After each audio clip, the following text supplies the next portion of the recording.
Good morning, everyone. Welcome to our education platform in electrostatic part 10th. इलेक्ट्रोस्टॅटिकच्या 10व्या भागात आज आपण पुन्हा एकत्रित आलेलो आहोत. पहिल्या भागापासून सुरुवात केली की ज्याच्यामध्ये 11वीचा काही महत्त्वाच्या कॉन्सेप्ट होत्या 11वीमधून आलेल्या ह्या चॅप्टरशी संबंधित त्या आपण रिवाईज केल्या होत्या. त्यानंतर आत्ता मागच्या भागामध्ये म्हणजे 9व्या भागामध्ये आपण relation between electric field and electric potential find out केलं. आठवतंय का बरं काय होतं ते? E = -dv/dx. dv/dxला काय म्हणत होतो आपण? Potential gradient. ठीक आहे. आज आपण 10व्या भागामध्ये एक एक्सप्रेशनच फाइंड आउट करणार आहोत. Expression for the electric potential due to a point charge. एका पॉइंट चार्जने तयार केलेलं इलेक्ट्रिक पोटेन्शियल आपल्याला काय करायचं आहे? फाइंड आउट करायचं आहे. तुम्हाला मी मागच्याच व्हिडिओमध्ये सांगितलं की इलेक्ट्रिक फील्ड ही जी गोष्ट आहे ती आपण 2 प्रकारांमध्ये मोजू शकतो, स्केलर फॉर्म वापरून सुद्धा आणि व्हेक्टर फॉर्म वापरून सुद्धा. ज्यावेळेस मी स्केलर फॉर्ममध्ये इलेक्ट्रिक फील्डची मॅग्निट्यूड फाइंड आउट करते, फक्त मॅग्निट्यूडच हवी मला, अशा वेळेस मी स्केलर फॉर्म वापरते आणि त्याला मी म्हणते इलेक्ट्रिक पोटेन्शियल. रिप्रेझेंट केलं गेलं हे इलेक्ट्रिक पोटेन्शियल कॅपिटल व्ही या लेटरने. ठीक आहे. दुसरा जो प्रकार होता की ज्याच्यामध्ये आपण इलेक्ट्रिक फील्डची मॅग्निट्यूड ॲज वेल ॲज डिरेक्शनसुद्धा पाहत होतो, त्याला आपण रिप्रेझेंट केलं कॅपिटल ई बारने आणि म्हटलं आपण त्या क्वांटिटीला इलेक्ट्रिक फील्ड इंटेन्सिटी. आज आपल्याला जे एक्सप्रेशन फाइंड आउट करायचं आहे ती एक स्केलर क्वांटिटी आहे, तिची फक्त मॅग्निट्यूडच आपल्याला हवी आहे आणि ती आहे इलेक्ट्रिक पोटेन्शियल. म्हणजे आपल्याला आज कॅपिटल व्हीसाठीचं एक्सप्रेशन फाइंड आउट करायचं आहे. 3 मार्कांसाठी बोर्ड एक्झाममध्ये हा प्रश्न विचारला जातो अशा पद्धतीने की obtain an expression for the electric potential due to a point charge.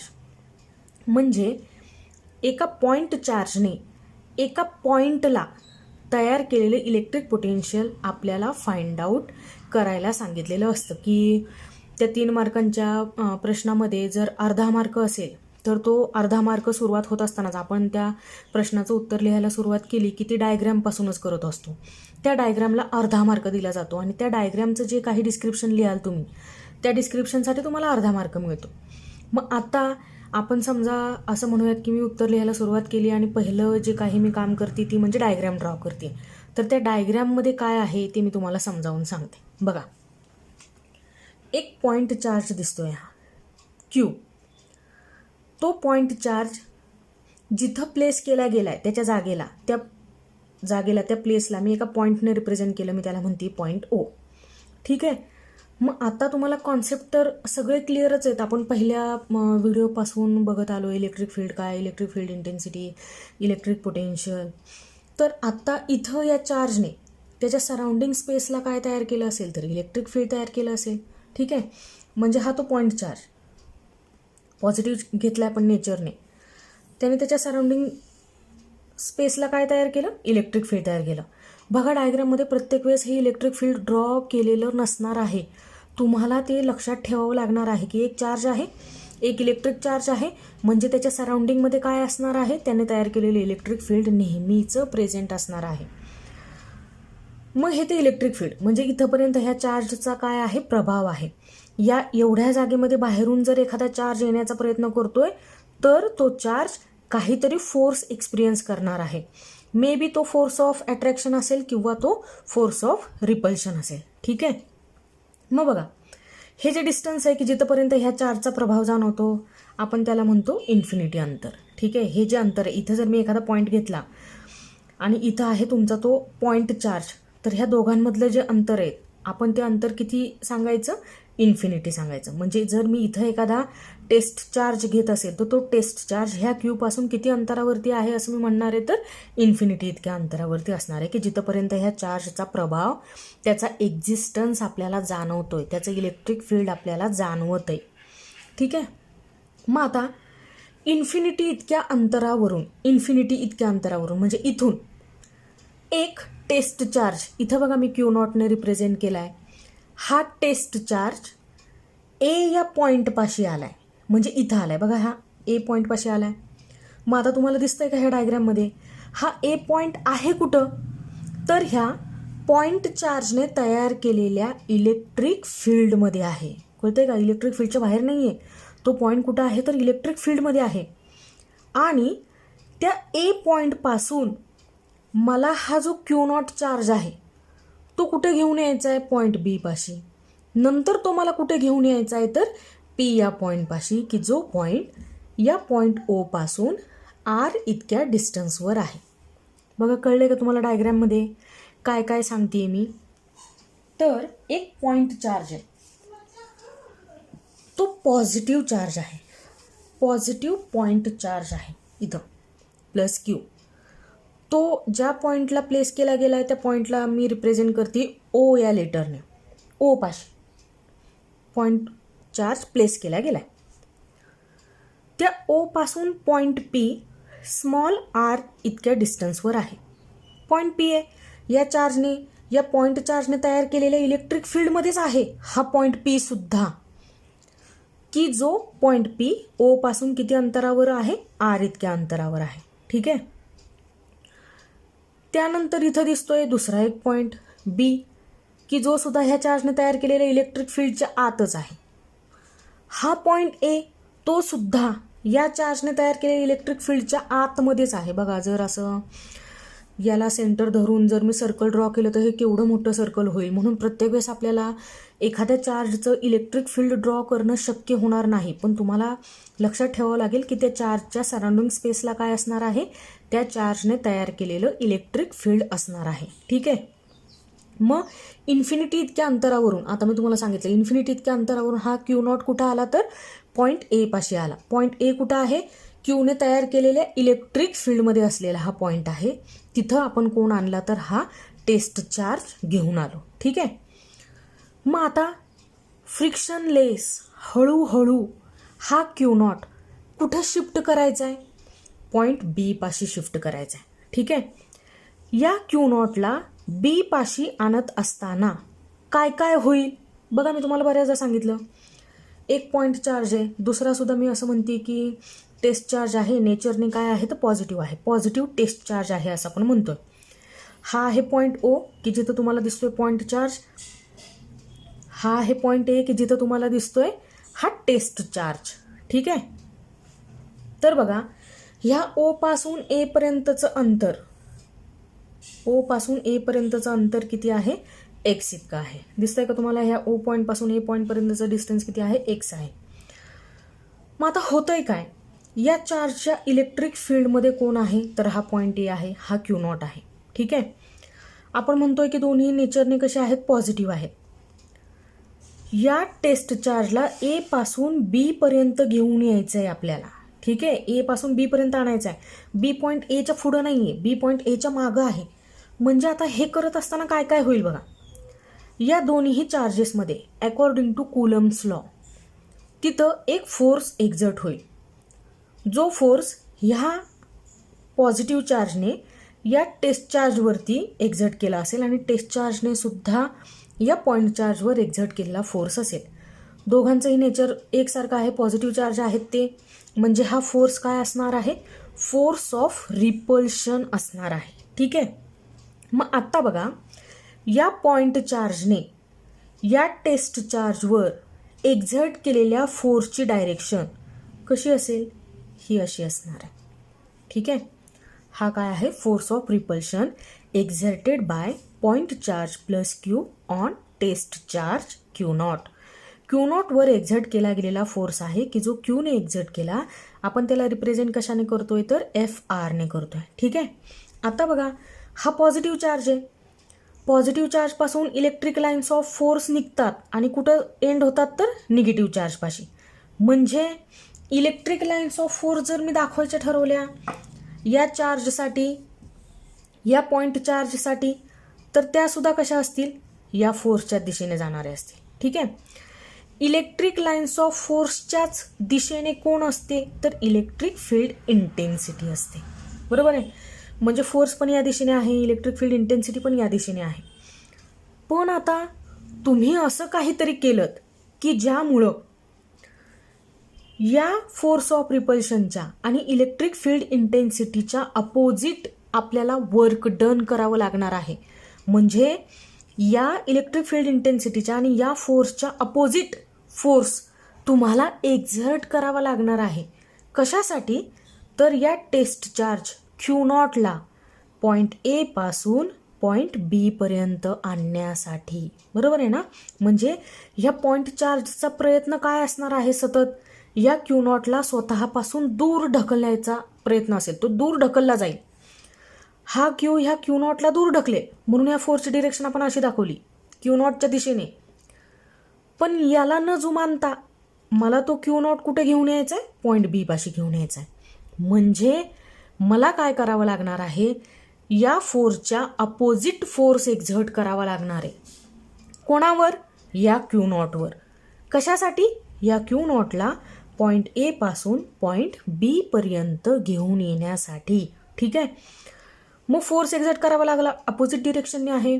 Opposite direction ज्यावेळेस मला सांगायचं आहे की एखादा फोर्स अपोजिट डिरेक्शनने आहे किंवा एखादं वर्क डन अपोजिट डिरेक्शनने ॲक्ट होतोय, त्यावेळेस ते अपोजिटली केलेले जे काम आहे ते निगेटिव्ह साईनने रिप्रेझेंट केलं जातं. इथं सुद्धा आपण निगेटिव्ह साईनचा वापर करूयात, कारण जो फोर्स क्यू नॉटला ए पासून बी पर्यंत घेऊन येईल तो फोर्स ऑफ रिपल्शनच्या कसा असेल? अपोजिट डिरेक्शनने असेल. इलेक्ट्रिक फील्ड इंटेन्सिटीचा कसा असणार आहे? अपोजिट डिरेक्शनने असणार आहे. आपण तो दाखवू. फोर्स एक्झर्ट केला गेला की ज्यामुळं तो test charge q not A पासून कुठं आला? तर बी पर्यंत आला. ठीक आहे. आपण असं म्हणतोय की फ्रिक्शनलेस घेऊन यायचं आहे आपल्याला, तो क्यू नॉट हळूहळू आणायचा आहे पॉईंट ए पासून पॉईंट बी पर्यंत. मग स्मॉल डिस्टन्स कव्हर करतोय आपण, फार मोठं डिस्टन्स नाही कव्हर करणार आहे, स्मॉल डिस्टन्स कव्हर केलं गेलं. ए पासून बी पर्यंत जे अंतर होतं स्मॉल डिस्टन्स आहे. मोठं डिस्टन्स तर मी एक्सने रिप्रेझेंट केलं असतं. स्मॉल डिस्टन्स रिप्रेझेंट करण्यासाठी ते असं रिप्रेझेंट केलं जाईल, डी एक्स लिहिलं जाईल. डी एक्स लिहिलं की आपण समजायचं ते डिस्टन्स स्मॉल आहे. डी डब्ल्यू लिहिलं तर आपण समजायचं वर्क डन लहान आहे. डी व्ही लिहित असेल मी तर समजायचं हे इलेक्ट्रिक पोटेन्शियल काय आहे? स्मॉल इन मॅग्निट्यूड आहे. म्हणजे मला जे काही रिप्रेझेंट करायचं की जे मॅग्निट्यूडने स्मॉल आहे ते मी रिप्रेझेंट करील त्या क्वांटिटीच्या अगोदर डी लिहून. ठीक आहे. मग हे डिस्टन्स लहान आहे, मी कसं रिप्रेझेंट केलं तर डी एक्स असं लिहून. मग आता डिस्प्लेसमेंट झाली. फोर्स एक्झर्ट केला गेला क्यू नॉटला ए पासून बी पर्यंत आणण्यासाठी. मग जिथं फोर्स आहे आणि त्या फोर्समुळे डिस्प्लेसमेंट आहे, म्हणजे तिथं काय घडून आलेलं आहे? तर कार्य घडून आलेलं आहे. तिथं वर्क डन तयार झालेला आहे. मग हे वर्क डन इक्वल टू, तुम्हाला माहिती आहे वर्क डनसाठीचा formula, force multiplied by displacement. Force multiplied by displacement. Force की जो क्यू नॉटवर एक्झर्ट केला गेला इलेक्ट्रिक फील्ड इंटेन्सिटीच्या अपोजिट डिरेक्शनने. का? तर क्यू नॉट मला ए पासून कुठे घेऊन यायचा होता? बी पर्यंत घेऊन यायचा होता म्हणून. आणि किती शिफ्टिंग झालं त्या फोर्समुळं? तर तो टेस्ट चार्ज ए पासून कुठं आला? बी पाशी आला. म्हणजे डिस्प्लेसमेंट किती झाली? तर डी एक्स इतकी झाली. तुम्हाला कळलंय डायग्राममध्ये आपण काय काय दाखवलंय ते? बघा.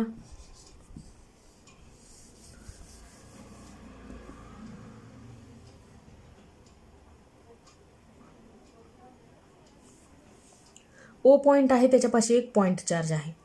यानेच तयार केलेल्या इलेक्ट्रिक फील्डमध्ये एक पॉईंट पी आहे जो पॉईंट ओ पासून आर इतक्या अंतरावर आहे. या पॉईंट पी पाशी या पॉईंट चार्जने तयार केलेलं इलेक्ट्रिक पोटेन्शियल आपल्याला फाइंड आउट करायचं आहे. ठीक आहे. मग त्यासाठी आपल्याला करायचं आहे काय? तर ए पाशी असलेला एक टेस्ट चार्ज मी हळूहळू सरकवत कुठं आणणार आहे? तर बी पाशी. बी पाशी ज्यावेळेस आणते त्यावेळेस किती डिस्टन्स कव्हर करतोय तो क्यू नॉट? डी एक्स इतकं.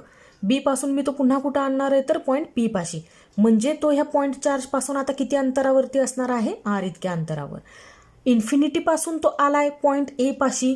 पॉईंट ए पासून पॉईंट ओ पर्यंतचं डिस्टन्स किती आहे? एक्स आहे. याचा अर्थ असा, एका पॉईंट चार्ज पासून एक टेस्ट चार्ज किती अंतरावरती प्लेस केला गेलाय आता सध्याच्या सिस्टीममध्ये? तर एक्स इतक्या अंतरावरती तो प्लेस केला गेला आहे. आणि आपण करतोय काय?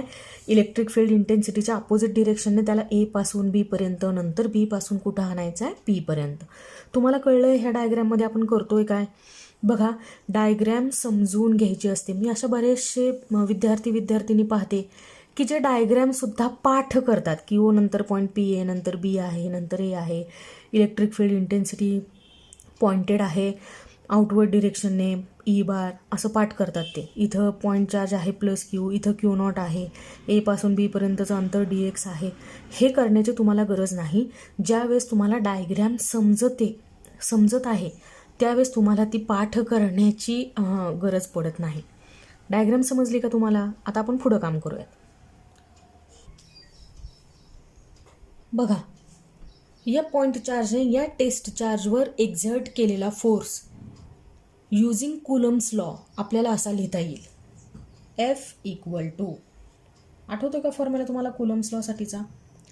इथं आपण लिहितो प्रपोर्शनॅलिटी कॉन्स्टंट, की जो आहे 1/4πε0 इंटू दोन्ही चार्जेसच्या मॅग्निट्यूडचा product q into q nought divide by त्या दोन चार्जेसमधल्या डिस्टन्सचा square x square.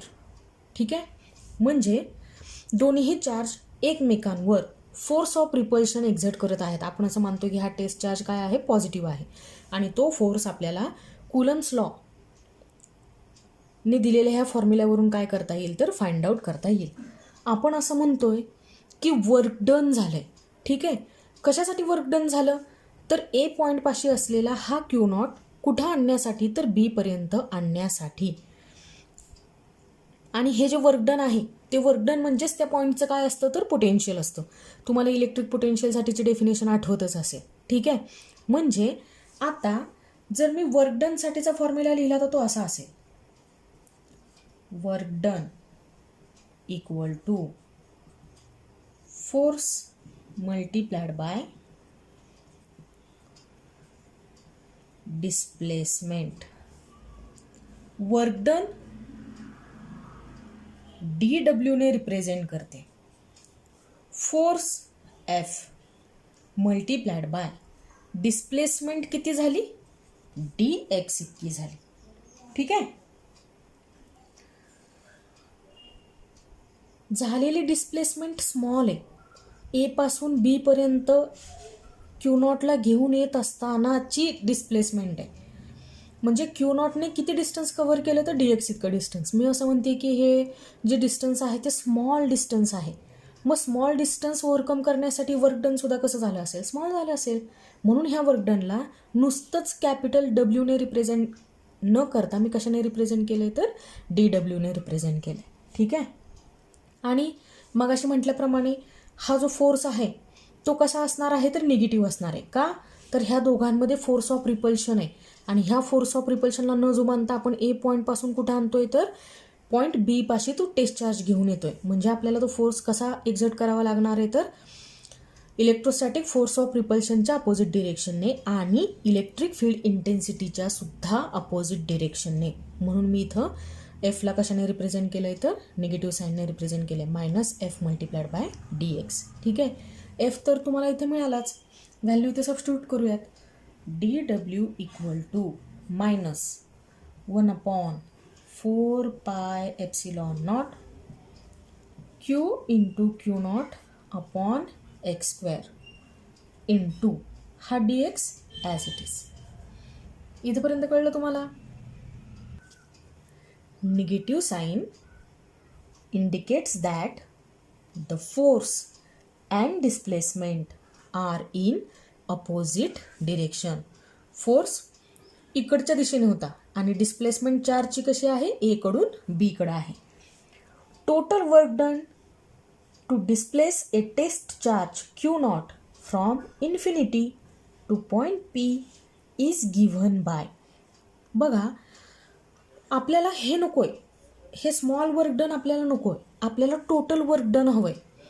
Total work done असं का म्हणते मी तर आपल्याला करायचं आहे काय? पॉईंट ए पाशी असलेला टेस्ट चार्ज मला बी पाशी आणून थांबायचं नाही आहे. तर पॉईंट ए पाशी असलेला हा टेस्ट चार्ज मला कुठे घेऊन यायचा आहे तर पॉईंट पी पाशी घेऊन यायचा आहे. हे काम आपल्याला करायचं आहे. आणि ज्या वेळेस तो टेस्ट चार्ज ए पासून पी पर्यंत येईल त्यावेळेस आपण काय म्हणणार आहोत तर टोटल वर्क डन झालेला आहे.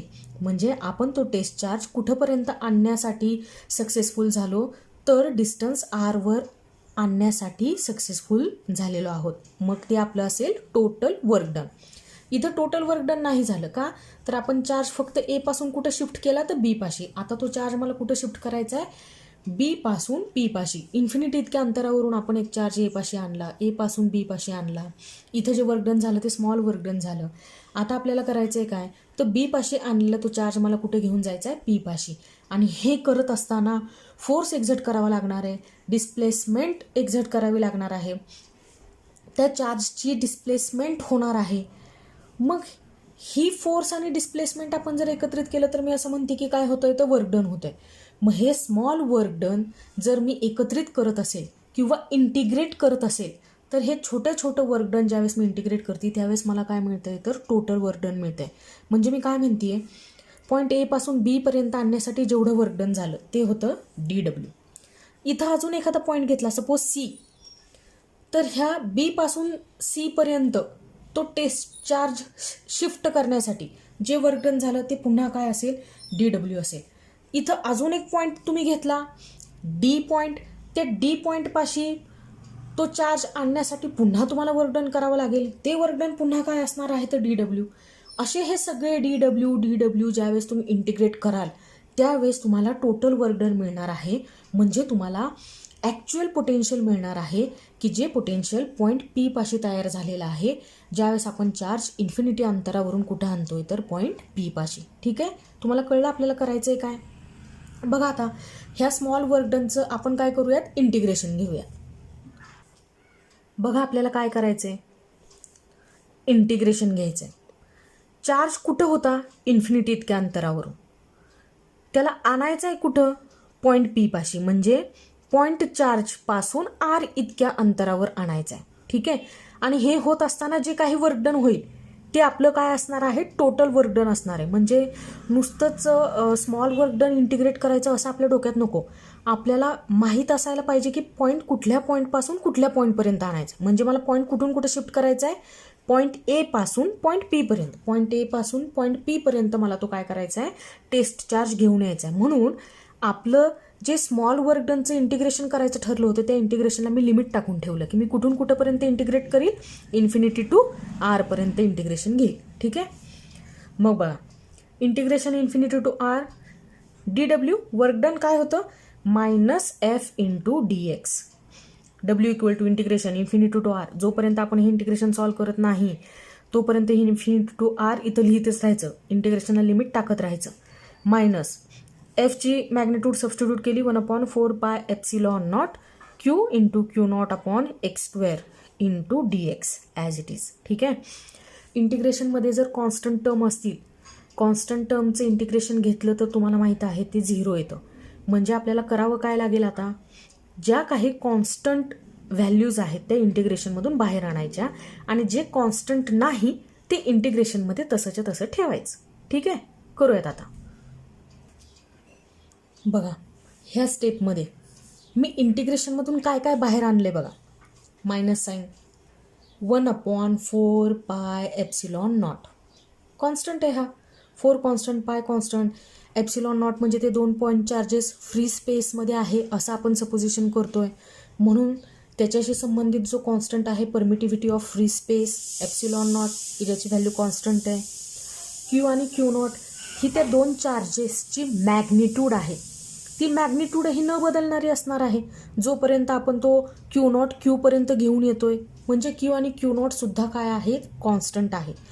मग आता जे कॉन्स्टंट नाही ते इंटिग्रेशनमध्ये राहील. म्हणजे आता इंटिग्रेशनमध्ये कोण राहतंय, तर 1/x² × dx. एक्स तुम्हाला आठवतोय का काय आहे, पॉईंट O पासून पॉईंट ए पर्यंतचं अंतर आहे की जिथं पॉईंट ए पाशी आपला टेस्ट चार्ज होता.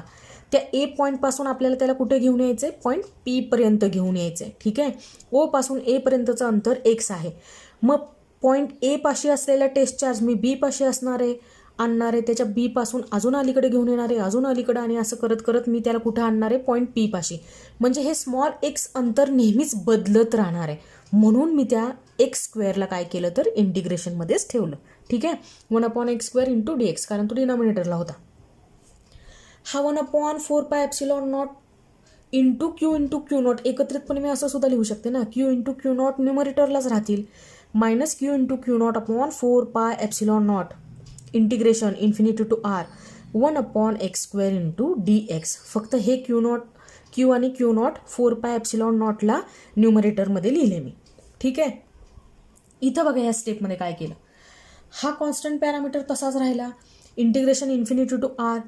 हा x⁻² आहे डिनॉमिनेटरमध्ये. ज्यावेळेस मी त्याला न्यूमरेटरमध्ये घेऊन जाईल त्यावेळेस तो काय होईल, x⁻² इंटू dx. आणि आता ह्या x⁻²चं मला काय करायचं आहे, इंटिग्रेशन फाइंड आउट करायचं आहे.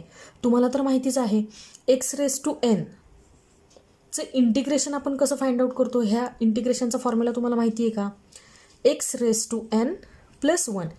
इथं जी रेस टू पॉवर आहे तिच्यामध्ये एक ॲड करायचा आणि ही n+1 व्हॅल्यू जशीच्या तशी कुठं घ्यायची, डिनॉमिनेटरला घ्यायची. ठीक आहे, म्हणजे डिवाइड बाय n+1. आता हा x, आपलं जे डिस्टन्स होतं x आपण कन्सिडर केलं होतं, त्यामुळे ह्या फॉर्म्युल्यामधला x आता आपल्यासाठी xच राहील आणि n मात्र काय होऊन जाईल, -2. ठीक आहे, म्हणजे हे इंटिग्रेशन जर मी सॉल्व करायला घेतलं तर मी असं सॉल्व करील, x⁻n ची व्हॅल्यू किती आहे आपली, -2+1 डिवाइड बाय n+1. n ची व्हॅल्यू किती आहे आपली, -2. तिच्यामध्ये काय ॲड करायचं, 1 ॲड करायचं. म्हणजे हे इंटिग्रेशन सॉल्व करून व्हॅल्यू किती येईल, -2+1 -1. ठीक आहे, आणि इथं सुद्धा -2+1 -1. हे जे मायनस साईन आहे ते अखंड टर्मलाच लागू होईल, म्हणजे -x⁻⁻1. कळलं तुम्हाला कसं फाइंड आउट केलं मी. बघा हे इंटिग्रेशनची व्हॅल्यू काय आली, -x⁻⁻1. x⁻⁻1 मी असा सुद्धा लिहू शकेल ना, ह्या मायनसला थोडा वेळ बाजूला ठेवा, हा जसाच्या तसा. x⁻⁻1 म्हणजे 1/x, बरोबर आहे का. हा x ज्यावेळेस न्यूमरेटरला जाईल त्यावेळेस इथं रेस टू पॉवर 1 असते, इथं +1 दिसत जरी नसली तरी तो रेस टू +1 असेल. वर गेल्यावरती काय होईल, न्यूमरेटरला गेल्यावरती काय होईल, -1. म्हणजे x⁻⁻1 मी असा सुद्धा लिहू शकते 1/x, आणि हे negative sign as it is राहील. ठीक आहे, मग हे इंटिग्रेशन सॉल्व करून जी व्हॅल्यू आली -1/x मी इथून उचलते आणि इथं सबस्टिट्यूट करते आपल्या वर्कडनसाठीच्या, टोटल वर्कडनसाठीच्या फॉर्म्युल्यामध्ये. W = -Q/Q0 divide by 4πε0. बघा -1/x. एवढं करून आपलं काम संपत नाही का, तर आपण इंटिग्रेशनला लिमिट टाकलं होतं की कुठून कुठेपर्यंतचं स्मॉल वर्क डन मी ॲड करील, तर इन्फिनिटीच्या अंतरापासून ते पॉईंट आरपर्यंतचं, डिस्टन्स आरपर्यंतचं म्हणजे पॉईंट पी पर्यंतचं जे स्मॉल वर्क डन आहे ते एकमेकांमध्ये काय करणार आहे, ॲड करणार आहे. मग आता इंटिग्रेशनची व्हॅल्यू तर फाइंड आउट करून झाली. आता एक काम उरलं आहे ते म्हणजे हे जे लिमिट आहे ते ह्या फॉर्म्युल्यामध्ये, ह्या इंटिग्रेशन फाइंड आउट करून आलेल्या व्हॅल्यूमध्ये सबस्टिट्यूट करायचं. आणि त्यासाठीचा फॉर्म्युला असा असतो, upper limit minus lower limit. म्हणजे हा -1/x मध्ये मी एकदा काय करील, अप्पर लिमिट म्हणजे आर सबस्टिट्यूट करील आणि एकदा मी काय करील, लोअर लिमिट सबस्टिट्यूट करील. म्हणजे मी काय सबस्टिट्यूट करील, इन्फिनिटी सबस्टिट्यूट करील. चला बरं करूयात. W = ह्या कॉन्स्टंटवर आपण काहीच काम करत नाही, ते ॲज इट इजच ठेवायचं, 4πε0. ठीक आहे, इथं बघा -1/x, ह्या एक्सच्या ठिकाणी मी काय सबस्टिट्यूट करील, अप्पर लिमिट म्हणजे मी आर सबस्टिट्यूट करेल. ठीक आहे, -1/r अप्पर लिमिट सबस्टिट्यूट करून झालं, मायनस आता मला इन्फिनिटी सबस्टिट्यूट करायची म्हणजे लोअर लिमिट मी सबस्टिट्यूट करेल ब्रॅकेटमध्ये. हा -1/x ॲज इट इज करायचं आहे. काय मला एक्सच्या जागेवरती मी काय सबस्टिट्यूट करील, इन्फिनिटी. कळलं तुम्हाला मी हे अप्पर लिमिट लोअर लिमिट कसं सबस्टिट्यूट केलं. हा -1/x तसाच राहील, त्याच्या फॉर्म्युल्यामध्ये मी एक्सच्या जागेवरती एकदा आर सबस्टिट्यूट करील आणि एक्सच्या जागेवर एकदा इन्फिनिटी सबस्टिट्यूट करेल. ठीक आहे, मग चला आता हे सॉल्व करूया. हे मायनस मायनस काय होऊन जाणार आहे, प्लस होऊन जाणार आहे आणि 1/∞ काय असतो, 0 असतो. W = -Q × Q0 अपॉन 4πε0 ब्रॅकेटमध्ये -1/r मायनस मायनस प्लस 1/∞ 0. ही टर्म लिहिली नाही तरी चालणार आहे. म्हणजे आता काय आला -1/r. ठीक आहे. हा या Q इंटू Q0/4πε0 कसा आला, मल्टिप्लिकेशनमध्ये आला. मल्टिप्लिकेशनमध्ये मायनस मायनस काय होऊन जाईल, प्लस होऊन जाईल. W equal to Q into Q0/4πε0 into R. आलं लक्षात. म्हणजे आता आपण काय फाइंड आउट केलंय बरं, वर्क डन फाइंड आउट केलंय, total work done find out केलंय. की ज्यावेळेस आपण पॉईंट ए पासून कुठे घेऊन आलोय, तर पी पर्यंत घेऊन आलोय. म्हणजे त्या पॉईंट चार्ज पासून आर इतक्या अंतरावर आपण तो टेस्ट चार्ज घेऊन आलेलो आहोत आणि आपलं जे टोटल वर्क डन आहे ते फाइंड आउट करणं हे काम कंप्लीट झालेलं आहे. म्हणजे आपण त्या पॉईंट ए पासून पॉईंट पी पर्यंतचं जेवढं काही स्मॉल वर्क डन झालं ते एकमेकांमध्ये ॲड केलेलं आहे. ठीक आहे. आणि हा आपल्याला मिळाला फॉर्म्युला टोटल वर्क डनसाठीचा. W equal to Q into Q0/4πε0 into R. ठीक आहे. पण आपल्याला वर्क डन फाइंड आउट करायचं नव्हतं. आपल्याला काय फाइंड आउट करायचं होतं, तर इलेक्ट्रिक पोटेन्शियल फाइंड आउट करायचं होतं. पॉईंट पी पाशी त्या पॉईंट चार्जने, की जो स्वतः नेचरने काय होता, पॉझिटिव्ह होता, पॉझिटिव्ह चार्ज होता तो, त्या पॉझिटिव्ह चार्जने पॉईंट पी पाशी तयार केलेलं पोटेन्शियल आपल्याला फाइंड आउट करायचं होतं. म्हणजे आपल्याला व्हीची व्हॅल्यू फाइंड आउट करायची. पण आपण ऑप्टेन काय केला, तर डब्ल्यू. मग आता तुम्हाला व्हीमधले आणि डब्ल्यूमधलं रिलेशन तर माहितीच असेल. काय बरं, electric potential equal to W/Q0. आठवतंय का, डेफिनेशन आठवतंय का. Q0 हा टेस्ट चार्ज इन्फिनिटी इतक्या अंतरापासून इलेक्ट्रिक फील्डमधल्या एखाद्या पॉईंटपर्यंत आणण्यासाठी केलेलं वर्क डन. म्हणजे W/Q0 हे काय असेल, त्या पॉईंटपाशी तयार झालेलं इलेक्ट्रिक पोटेन्शियल असेल, की जे कुणी तयार केले, त्या पॉईंट चार्जने तयार केले. ठीक आहे. म्हणजे V इक्वल टू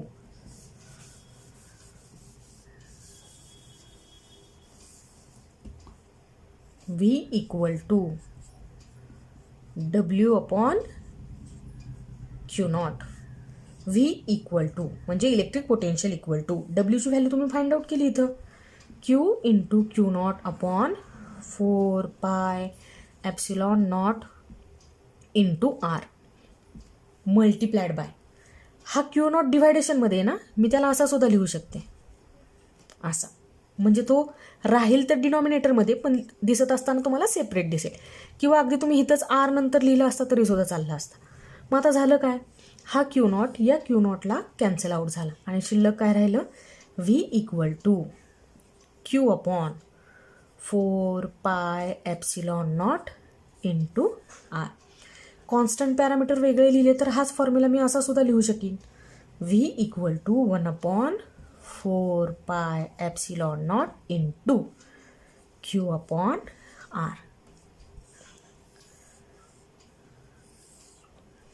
बघा, ह्या फॉर्म्युल्याबद्दल बोलूयात आपण. 4πε0 कॉन्स्टंट आहे. ε0 का इथं आहे, तर तो पॉईंट चार्ज आणि तो Q0 टेस्ट चार्ज हे ज्या माध्यमामध्ये होते ते माध्यम काय आहे, तर फ्री स्पेस आहे. ठीक आहे. Q या पॉईंट चार्जची मॅग्नेट्यूड आहे, ती 1 कुलम 2 कुलम 3 कुलम जी काही असेल ती. R Qचं ह्या पॉईंट चार्जचं Q0 पासूनचं अंतर. इथं आपण पॉईंट P कन्सिडर केला होता, इथं होता O आणि हे OP डिस्टन्स किती होतं, R.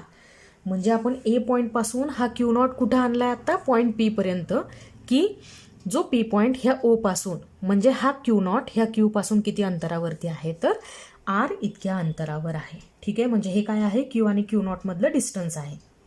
बघा, हे पोटेन्शियल कुणी तयार केलेलं मिळालं तुम्हाला, तर ह्या पॉईंट चार्जने तयार केलेलं मिळालं. कुठं तयार केलेलं मिळालं, पॉईंट P पाशी तयार केलेलं मिळालं.